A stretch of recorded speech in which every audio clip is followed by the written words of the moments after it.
Hi అండి, welcome back to our channel Dumpeti Ammulu Bandi. ఈరోజు capsicum potato tomato curry ఎలా చేయాలో చూద్దామండి. మా అమ్మ చేసే ఈ కమ్మనైన కర్రీ చాలా బాగుంటుందండి.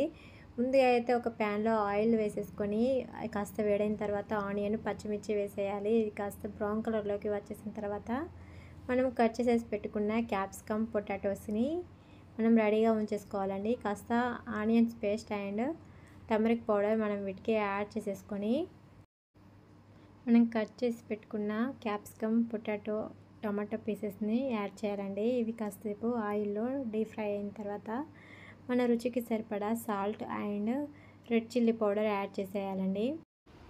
వెజిటేబుల్ కర్రీస్, ఆకుకూర పచ్చళ్ళు కొన్ని మా మమ్మీ చేసే వంట నాకు చాలా ఇష్టమండి. మనం ఎంత బాగా వండినా కూడా అంత టేస్ట్ రాదు అనిపిస్తుంది. మనం salt and red chilli powder వేసిన తర్వాత టమాటో పేస్ట్ యాడ్ చేయాలండి. కాసేపు అయిన తర్వాత మనం ధనియాల పొడి, మునగాకు పొడి, గరం మసాలా పౌడర్ యాడ్ చేసేసుకొని ఒక 10 మినిట్స్ తర్వాత స్టవ్ ఆఫ్ చేస్తే అయిపోతుందండి. ఎంతో కమ్మనైన capsicum tomato potato curry ready అయింది.